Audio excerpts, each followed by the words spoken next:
सुर वाले श्री हनुमान जी महाराज के प्रकटोत्सव की बधाई हो, बधाई हो, बधाई हो, बधाई हो, बधाई हो, बधाई हो। हनुमान जी की बड़ी कृपा है। हम लोग आज हनुमान जन्मोत्सव पर बैठे। हनुमान जी प्रकट तो भय हैं, पर बाहिक प्रकट हनुमान जी काम के नहीं है। अंतर मन में हमारे प्रकट हो जाएं वो काम के। उनके गुण हमारे अंतर मन में प्रकट हो, उनका स्वभाव हमारे अंतर मन में प्रकट हो, उनका चरित्र हमारे अंतर मन में प्रकट हो। जो हनुमान जी ने किया हम वैसा ना भी कर पाए तो उनके जैसा कर पाए। जो उन्होंने किया वो तो करना कठिन है, वो बड़ा मुश्किल है, लेकिन उनके जैसा तो किया जा सकता है ना। वो जो है वैसा बना जा सकता है। भला उनके जैसा कौन देवता होगा। विनम्रता के नाम पर पूछो तो एकमात्र देवता हनुमान जी। किसी को थोड़ा सा भी कद पद मिल जाता है वो भूल जाता है। और हमारे हनुमान जी इतना बड़ा पद, चारों युगों में परिताप, फिर भी हनुमान जी इतने विनम्र हैं कि हाथ जोड़ करके ही सबको मिलते। राम जी के सामने बैठते भी है ना तो राम जी की तरफ नहीं देखते, निगाह नीची रखते। तो किसी ने कहा कि आप नजर क्यों नीचे रखते हो? बोले सेवक की नजर स्वामी के चरणों पर ही रहनी चाहिए। ये सेवक का गुण है। विनम्रता इतनी कि लंका गए, माता जानकी जी की खबर ले आए। राम जी बोले वाह हनुमान, तुमने तो बड़ा गजब का काम किया, आप तो लंका में डंका बजाया है। हनुमान जी कहते हैं प्रभु गए तो दिखाई हम पड़े, सच तो ये है गए तो आप थे। अरे हनुमान, पर लंका तो तुमने जलाई, लंका तो तुम ही गए। हनुमान जी की विनम्रता देखना। बोले प्रभु बुरा ना मानना, एक बात बोले? बोले हाँ। बोले आप ना बहुत लीलाधर हो। बोले क्यों? बोले आपकी लीला को कोई समझ नहीं सकता है।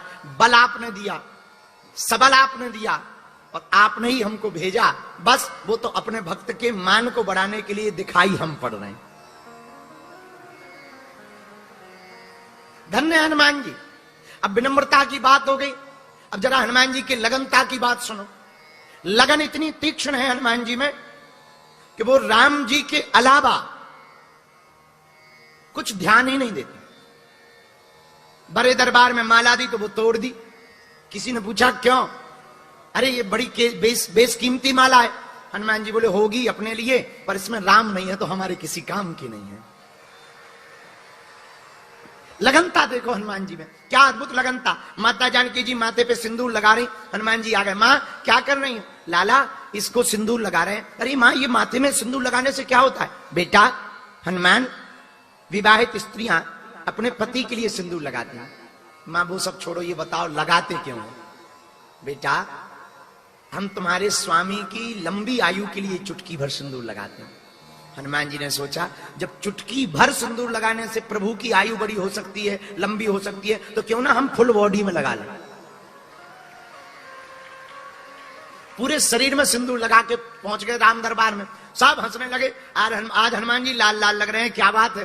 हनुमान जी बोले प्रभु हम आपकी दीर्घायु के लिए ऐसा हुआ ना, पूरा शरीर में सिंदूर पोत करके आए हैं। हनुमान जी भी अट्टहास करके हंसने लगे। अरे बच्चे ही तो ठहरे तुम। ये लगन है हनुमान जी। लगन इतनी कि मगन है, और कुछ नहीं दिखाई देता। हनुमान जी से कुछ भी पूछो तो सिर्फ राम जी। काम क्या करते? राम काज करिवे को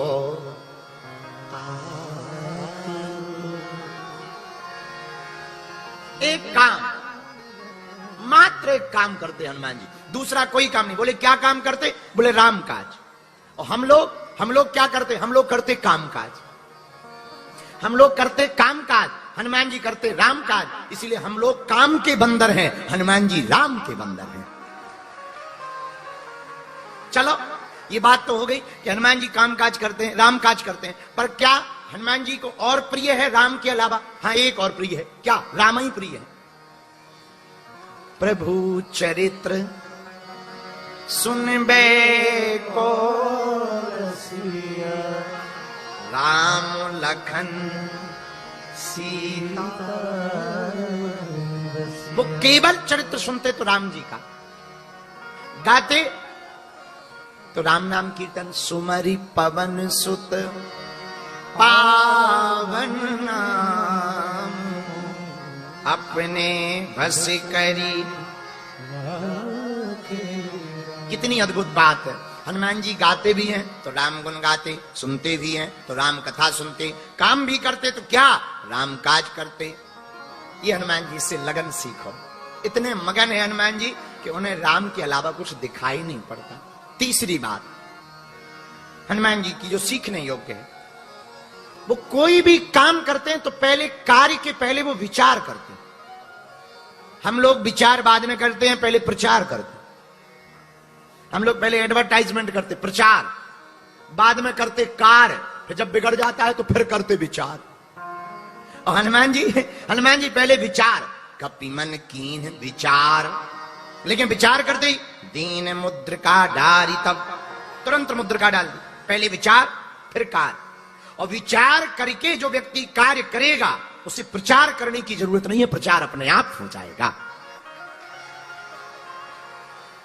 यह हनुमान जी का तीसरा गुण सीखने योग्य है कि हमें कार्य के पहले विचार करना। और समाज में दो प्रकार के लोग पाए जाते हैं, एक वो जो केवल विचार करते कार्य नहीं करते इसलिए फैल रहे थे, दूसरे बोल रहे थे जो केवल कार्य करते पर विचार नहीं करते इसीलिए फैल रहे थे।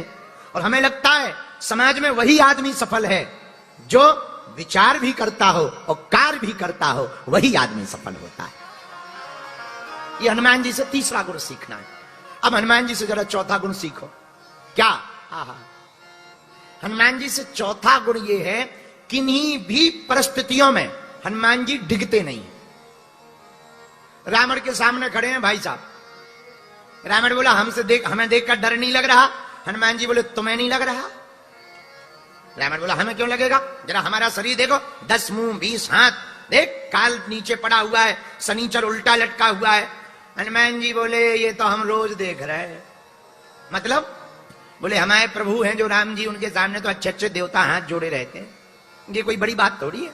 रावण बोला बंदर अभी हमारा प्रभाव जानता नहीं। हनुमान जी बोले क्या प्रभाव है? रावण बोले जब हम चलते हैं तो पृथ्वी डोलती है, भूकंप आ जाता है। हनुमान जी बोले हमें नहीं फर्क पड़ता। रावण बोला क्यों? बोले तुम्हारे तो चलने में पृथ्वी डोलती है, हमारे सरकार के तो छोटे भाई बोल दें सो पृथ्वी डोलती है। लक्ष्मण जी बोले तो पृथ्वी डोली, तो बोले हमें फर्क नहीं पड़ता। रावण बोला फिर भी तुम्हें डर नहीं लग रहा? हनुमान जी बोले 1% नहीं लग रहा। तो रावण इतना खींच गया हनुमान जी से, मौत को बुलाया, मौत इधर आ, जो आ गया महाराज, जा बंदर के बगल में खड़ी हो जा। अब हनुमान जी के बगल में मौत खड़ी हो गई। रावण बोले कहो हार्ट बीट बढ़ी, बीपी हाई हुआ, शुगर लो हुई? हनुमान जी बोले बिल्कुल नहीं हुई, कोई डर नहीं है। क्यों डर नहीं लग रहा? मौत तुम्हारे बगल में खड़ी। अच्छा विचार करो, मौत खड़ी हो तो अच्छों के दिमाग खराब हो जाते, मौत तो छोड़ो, सांप बगल में खड़ा हो जाए तो पैंट गीला हो जाता। रावण के कहने पर मौत हनुमान जी के बगल में खड़ी हो गई। रावण बोला क्यों डर नहीं लग रहा? हनुमान जी बोले 1% नहीं। मौत से बोले राम राम। रावण बोले क्यों डर नहीं लग रहा? हनुमान जी बोले मौत जरूर खड़ी है हमारे बगल में, पर देख तुझे रही है, खड़ी हमारे बगल में है पर देख तुझे रही है। रावण बोला हमें क्यों देख रही? बोले वो हमसे पूछ रही है अभी चढ़ जाए कि बाद में है। तो हमसे पूछ रही है अभी चढ़ जाए के बाद में। तो रावण बोला तुमने क्या कहा? बोले हमने कह दिया कि पहले हम समझाए दे रहे, जब ना समझे तो तुम चढ़ जाना। ये हनुमान जी है, इतने अभय। तो किसी ने हनुमान जी से पूछा इतना प्रतापी राम और इतना बल, इतनी सेना, मौत है, काल है, नवग्रह है, तुम्हें बिल्कुल भी डर नहीं लगता? हनुमान जी से सीखना चाहिए, क्या अभयता है। हनुमान जी बोले सिर पर सीताराम फिकर फिर क्या करना, सिर पर सीताराम फिकर फिर क्या करना, क्या करना, क्या करना, क्या करना, क्या करना, क्या करना, क्या करना, तेरे बिगड़े बनेंगे काम फिकर फिर क्या करना। गाओ सिर पर सीता फिकर फिर क्या करना। ये हनुमान जी से चौथा गुण सीखो। भैया किसी भी जगह रहो। कुछ लोग हमारे पास आते हैं, महाराज हम गलत नहीं है पर संगत में हम बिगड़ गए। भैया तुम्हारा पक्का जिगर होवे तो संगत चाहे जितनी खराब होवे बाल बांका नहीं कोई कर सकता है। रामचरितमानस के दो पात्र मेरे पागलों सीखने योग्य हैं, एक मंथरा का, एक विभीषण का। राम के राज्य में रहकर मंथरा सुधरी नहीं है और रावण के राज्य में रहकर विभीषण बिगड़ा नहीं है। दोनों के जीवन में विपरीत परिस्थितियां हैं पर एक सुधरी नहीं, एक बिगड़ा नहीं।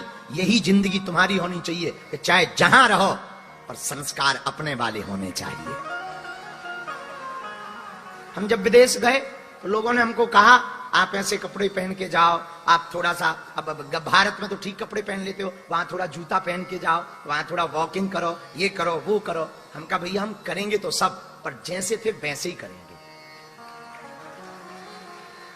अपने आप को काहे बदलें, क्यों बदलें और क्यों समझौता करें। तो लोग आए, मित्र भी मिले, बहुत तरह तरह के लोग मिले, ऐसा कर लो वैसा कर लो, बहुत खुश रहोगे, बहुत आनंद आएगा, एंजॉय करना चाहिए लाइफ को। उनका ठटरी की बड़ी तू कर ले, अपनी तो ऑलरेडी है एंजॉय, ऑलरेडी एंजॉय है, तू अपनी एंजॉय कर लेना कटा मूसरचंद।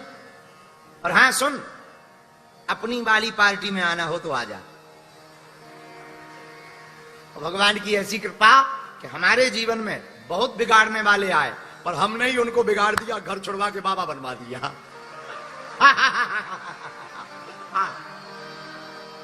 ये भगवान की बहुत कृपा है। आजकल तो कुछ माताएं और पिता अपने बच्चों को हमारे पास नहीं भेजती है कि बाबा जी का अगर चक्कर पड़ गया तो ये हो गया बाबा। हाँ भैया, परिस्थितियां कोई भी हो, विचार नए हों पर संस्कार पुराने होने चाहिए। कुछ भी विपरीत, क्या हनुमान जी के जीवन में कितना विपरीत। रावण के सामने खड़े, लंका किसकी, बोलो बोलो बोलो, लंका किसकी, राजा कौन, सेना किसकी, बल किसके पास है, 20 भुजाएं किसके पास हैं, 10 सिर किसके पास है, 1 लाख पूत किसके पास है।